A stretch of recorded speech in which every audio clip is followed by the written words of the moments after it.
नमस्कार, मैं हूं आपकी दोस्त रेणुका। आप सुन रहे हैं अनमोल कहानियां, जहां मैं लेकर आती हूं चुन चुन कर कहानियां जो आपका ज्ञान और कल्पनाशीलता बढ़ाने के साथ मनोरंजन भी कराए। आज की कहानी है दरोगा जी। एक दिन मैं शाम को किसी जरूरी काम से तांगे में बैठा हुआ जा रहा था कि रास्ते में एक और महाशय तांगे पर आ बैठे। तांगे वाला उन्हें बिठाना तो नहीं चाहता था, लेकिन इनकार भी नहीं कर सकता था। पुलिस के आदमी से झगड़ा कौन मोल ले। वह साहब किसी थाने के दरोगा थे और किसी मुकदमे की पैरवी करने के लिए सदर आए हुए थे। मेरी आदत है कि मैं पुलिस वालों से कम बोलता हूँ। सच पूछिए तो मुझे उनकी सूरत से नफरत है। उनके हाथों प्रजा को कितने कष्ट उठाने पड़ते हैं, इसका अनुभव मैं इस जीवन में कई बार कर चुका हूँ। मैं उनकी ओर से मुंह फेर कर एक ओर खिसक गया। वे मुझे देखकर बोले, जनाब, यह एक आम शिकायत है कि पुलिस वाले बहुत रिश्वत लेते हैं, पर यह कोई नहीं देखता कि पुलिस वाले रिश्वत लेने के लिए कितने मजबूर किए जाते हैं। अगर पुलिस वाले रिश्वत लेना बंद कर दे तो मैं हलफ से कहता हूँ कि ये जो बड़े बड़े ऊंची पगड़ियों वाले अमीर लोग नजर आते हैं, सबके सब जेल खाने के अंदर बैठे दिखाई दे। अगर हर एक मामले का चालान करने लगे तो दुनिया पुलिस वालों को और भी बदनाम करे। आपको यकीन न आएगा जनाब, रुपयों की थैलियां गले लगाई जाती हैं। हमारे इनकार करने पर चारों ओर से ऐसे दबाव पड़ते हैं कि लाचार होकर हमें लेना ही पड़ता है। दरोगा जी की बात सुनकर मैंने उपहास के भाव में कहा, जो काम रुपया लेकर किया जाता है वही बिना रुपया लिए भी तो किया जा सकता है। दरोगा जी बोले, वह तो गुनाह होगा। पुलिस का आदमी इतना कट्टर देवता नहीं होता, और जहाँ तक मेरा ख्याल है कि शायद कोई इंसान भी इतना बेलौस नहीं हो सकता। मैंने सींगों वाले लोगों को भी देखा है, लेकिन मुझे तो कोई ऐसा देवता नहीं मिला। दरोगा जी यह कह ही रहे थे कि तभी एक मियाँ साहब लंबी अचकन पहने, तुर्की टोपी लगाए, तांगे के सामने से निकले। उन्हें देखते ही दरोगा जी ने उन्हें सलाम किया और शायद हालचाल पूछना चाहते थे कि मियाँ साहब ने सलाम का जवाब गालियों से देना शुरू कर दिया। जब तांगा कुछ कदम आगे निकल आया तो मियाँ साहब एक बड़ा पत्थर लेकर तांगे के पीछे भागे। यह देख तांगे वाले ने घोड़े को चाबुक मारकर और तेज दौड़ा दिया। मियाँ साहब भी तांगे के पीछे दौड़े और पत्थर फेंक मारा। मेरा सिर बाल बाल बच गया। फिर उसने दूसरा पत्थर उठाया और तेजी से भागते हुए पत्थर इतनी जोर से फेंका कि वह सीधा दरोगा जी के घुटने पर लगा। वह और पत्थर मारता, तब तक तांगा बहुत आगे निकल चुका था, लेकिन वह अभी भी गालियां दिए जा रहा था। जब तक वह आदमी आंखों से ओझल न हो गया, हम उसे एक हाथ में पत्थर उठाए गालियां बकते हुए देखते रहे। जब मेरा चित्त शांत हुआ तब मैंने दरोगा जी से पूछा, यह आदमी कौन है साहब? मुझे तो यह पागल लगता है। दरोगा जी ने अपना घुटना सहलाते हुए कहा, यह पागल नहीं है, मेरा पुराना दुश्मन है। मैंने समझा था कि यह जालिम पिछली बातें भूल गया होगा, वरना मुझे क्या पड़ी थी कि मैं इसे सलाम करता। मैंने पूछा, जरूर आपने इसे किसी मुकदमे में सजा दिलाई होगी।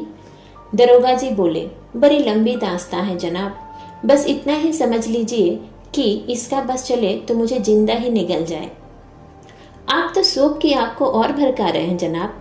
अब तो यह दास्तान सुने बगैर मुझे तसल्ली न होगी। तब दरोगा जी बोले, ठीक है, अगर तुम सुनना ही चाहते हो तो सुनो। कुछ वर्ष पहले मैं सदर में ही तैनात था। बेफिक्री के दिन थे, ताजा खून। एक मासूका से आंख लड़ गई।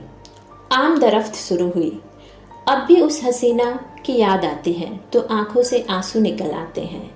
बाजारू औरतों में इतनी हया, इतनी वफा, इतनी मुरव्वत मैंने नहीं देखी। 2 साल उसके साथ इतने लुत्फ से गुजरे कि आज भी उसकी याद करके रोता हूँ, मगर किस्से को बढ़ाऊंगा नहीं, वरना अधूरा ही रह जाएगा। मुकद्दर यह है कि 2 साल के बाद मेरे तबादले का हुक्म आ गया। उस वक्त दिल को जितना सदमा पहुंचा उसका जिक्र करने के लिए दफ्तर चाहिए। बस यही जी चाहता था कि मैं इस्तीफा दे दूं। उस हसीना ने यह खबर सुनी तो उसकी जान सी निकल गई। सफ़र की तैयारी के लिए मुझे 3 दिन मिले थे। ये 3 दिन हमने मंसूबे बांधने में काटे। उस वक्त मुझे अनुभव हुआ कि औरतों को अक्ल से खाली समझने में हमने कितनी बड़ी गलती की है। मेरे मंसूबे सीख चिल्ली कैसे होते थे।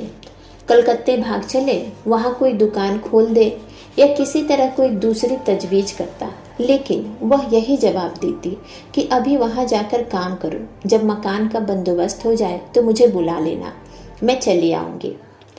आखिर जुदाई की घड़ी आई। मुझे मालूम हो रहा था कि अब जान नहीं बचेगी। गाड़ी का समय निकला जा रहा था और मेरा उसके पास से उठने का मन ही नहीं कर रहा था, लेकिन मैं फिर किस्से को तूल देने लगा। खुलासा यह है कि मैं उसे 2-3 दिन में बुलाने का वादा करके रुखसत हुआ, लेकिन अफसोस वह 2-3 दिन कभी नहीं आए। पहले 5-10 दिन तो अफसरों से मिलने और इलाके की देखभाल में गुजरे। इसके बाद घर से खत आ गया कि तुम्हारी शादी तय हो गई है, रुखसत लेकर चले आओ। शादी की खुशी में उस वफा की देवी की मुझे फिक्र न रही। शादी करके महीने भर बाद लौटा तो बीबी साथ थी, रही सही याद भी जाती रही। महीने भर बाद मुझे उसका खत मिला, लेकिन मैंने उसका जवाब नहीं दिया। मैं डर रहा था कि कहीं एक दिन वह आकर मेरे सिर पर न सवार हो जाए। अगर ऐसा हो गया तो मैं बीबी को मुंह दिखाने लायक भी नहीं रह जाऊंगा। 1 साल बाद मुझे एक काम से सदर आना पड़ा। उस समय मुझे उस औरत की याद आई। मैंने सोचा जरा चलकर देखना चाहिए कि वह किस हाल में है। मैंने फौरन अपने खत न भेजने और इतने दिनों तक न आने का जवाब सोच लिया और उसके घर पहुंच गया। मैंने दरवाज़ा खटखटाया। अंदर से आवाज़ आई, कौन है? मैंने कहा, वाह, इतनी जल्दी भूल गई, मैं बसीर हूँ। लेकिन उसने कोई जवाब नहीं दिया। आवाज़ उसी की थी, इसमें शक नहीं। फिर वह दरवाज़ा क्यों नहीं खोलती? वह जरूर मुझसे नाराज है। मैंने फिर दरवाज़ा खटखटाया और अपनी व्यथा सुनाने लगा। करीब 10-15 मिनट के बाद दरवाज़ा खुला। उस हसीना ने मुझे इशारे से अंदर बुलाया। मेरे अंदर जाते ही उसने दरवाज़ा बंद कर दिया। मैंने कहा, मैं तुमसे माफ़ी मांगने आया हूँ। यहाँ से जाने के बाद मैं बड़ी मुसीबत में फंस गया। वह इलाका इतना खराब है कि आराम करने का समय भी नहीं मिलता। मेरी बात सुनकर वह हसीना बोली, माफ़ी किस बात की? तुमसे मेरा निगाह तो हुआ नहीं था, दिल कहीं और लग गया तो मेरी याद कैसे आती? मुझे तुमसे कोई शिकायत नहीं है। जैसा और लोग करते हैं वैसा ही तुमने किया। यही क्या कम है कि इतने दिनों बाद तुम्हें मेरी याद तो आई। तुमने मेरे खत का जवाब तक न दिया। मैं तुम्हें शुरू से ही बेवफा समझती थी और तुम वैसे ही निकले। बीबी लाए और मुझे खत तक न लिखा। यह सुनकर मैंने ताज्जुब से पूछा, तुम्हें कैसे मालूम कि मेरी शादी हो गई है? वह रोती हुई बोली, यह पूछकर क्या करोगे? मैं झूठ तो नहीं कह रही। मैंने बेवफा तो बहुत देखे हैं, लेकिन तुम सबसे बढ़कर निकले। तुम्हारी आवाज़ सुनकर एक बार मन में आया कि दुत्कार दूं, लेकिन यह सोचकर दरवाज़ा खोल दिया कि अपने दरवाजे पर किसी को जलील क्यों करूं। मैंने कोट उतारकर खूंटी पर टांग दिया और जूते उतारकर एक तरफ रख दिए। फिर चारपाई पर लेट गया। बोला, प्रिय देखो, इतनी बेरहमी से पेश मत आओ। मैं तो अपनी खताओं को खुद तस्लीम करता हूँ और इसलिए अब तुमसे माफ़ी मांगने आया हूँ। जरा अपने नाजुक हाथों से मुझे एक पान तो खिला दो। सच कहना, तुम्हें मेरी याद अब तक क्या आती होगी? कोई और यार मिल गया होगा। मेरी बात सुनकर उसने पानदान खोला और पान बनाने लगी। तभी किसी ने दरवाज़ा खटखटाया। मैंने घबराकर पूछा, यह कौन शैतान आ पहुँचा? हसीना ने कहा, यह मेरे शौहर हैं। तुम्हारी तरफ से जब मैं निराश हो गई तो मैंने इनके साथ निकाह कर लिया। यह सुनते ही मैंने गुस्से से कहा, तो तुमने मुझे पहले क्यों न बता दिया? मैं उल्टे पांव लौट न जाता, यह नौबत क्यों आती? न जाने कब की यह कसर निकाल रही हो। मुझे क्या मालूम कि तुम इतनी जल्दी आओगे। रोज तो पहर रात गए आते थे, फिर तुम इतनी दूर से आए थे, तुम्हारी कुछ खातिर भी तो करनी थी। यह अच्छी खातिर की है तुमने। अब बताओ मैं कहाँ जाऊं? मेरी तो कुछ समझ में नहीं आ रहा है। या अल्लाह, किस मुसीबत में फंस गई हूँ मैं। इतने में उन साहब ने दरवाज़ा फिर खटखटाया। ऐसा लगता था कि वह दरवाज़ा ही तोड़ डालेंगे। हसीना के चेहरे का रंग उतर गया था। वह बेचारी खड़ी काँप रही थी। बस जबान से यही निकल रहा था कि या अल्लाह रहम कर। बाहर से फिर आवाज़ आई, अरे दरवाज़ा क्यों नहीं खोलती? इतनी जल्दी सो गई है क्या? अभी तो 8 भी नहीं बजे, कहीं सांप तो नहीं सूंघ गया?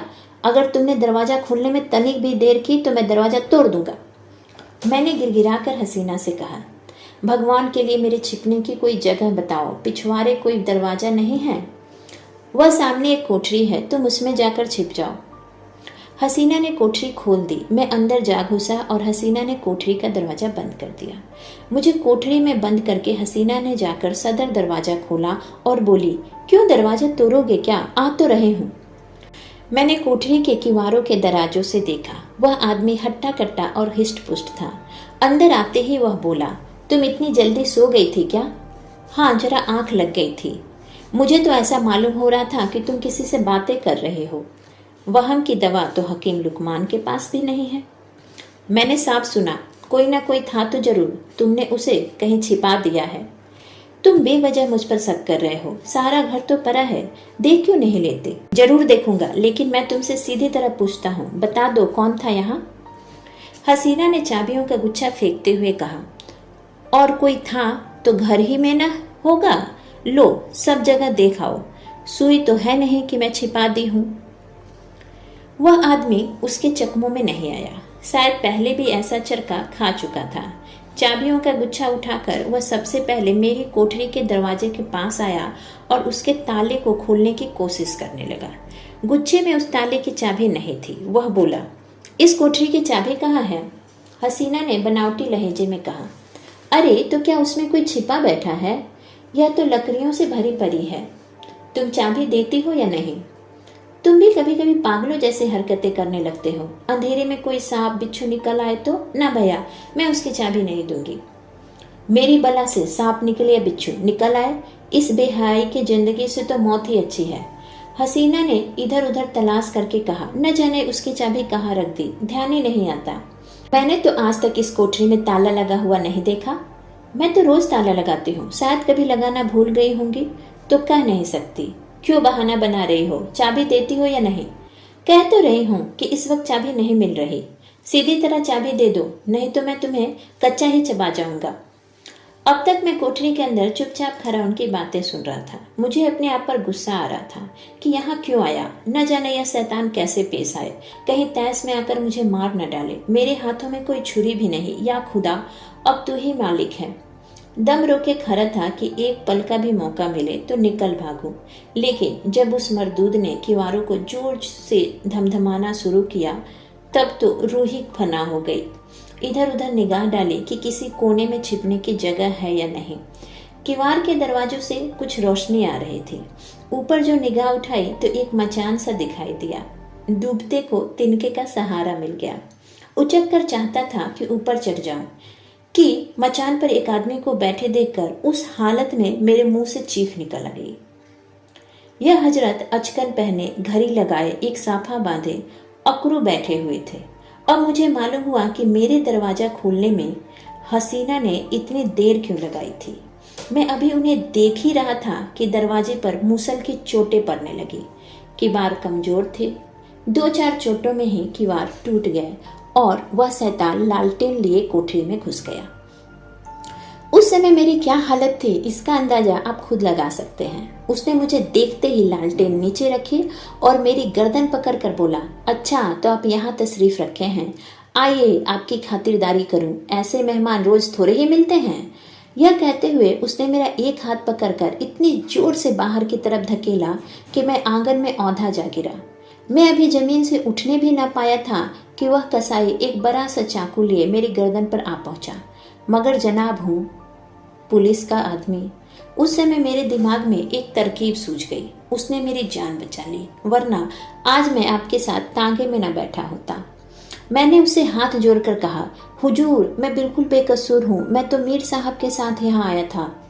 मेरी बात सुनकर उसने गरज कर पूछा, कौन मीर साहब? मैंने जी करा करके कहा, वही जो मचान पर बैठे हुए हैं, मैं तो उनका गुलाम हूँ, जहाँ वे हुक्म देंगे उनके साथ जाऊंगा, इसमें मेरी कोई गलती नहीं है।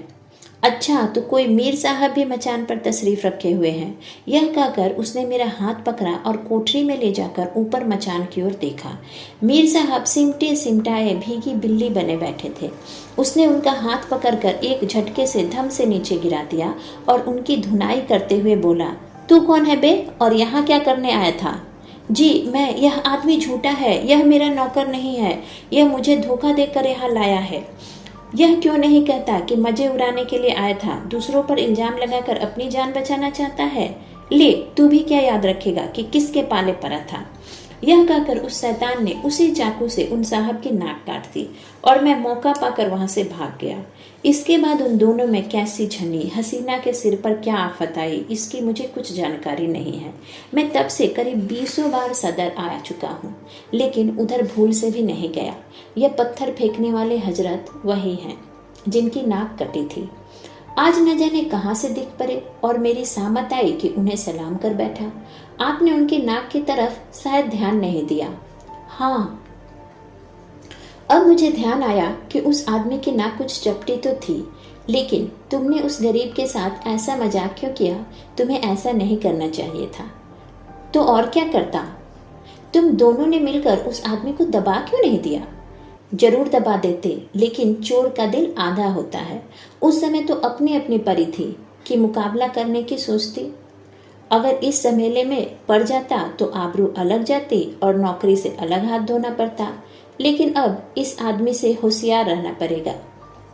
इतने में चौक आ गया और हम दोनों टांगे से उतरकर अपनी अपनी राह चल पड़े। इसी के साथ मैं आपसे विदा लेती हूँ। फिर मिलूंगी एक नई कहानी के साथ। तब तक आशा करती हूँ कि आप कहानियाँ सुनते रहेंगे और करना नहीं भूलेंगे लाइक, शेयर एंड सब्सक्राइब।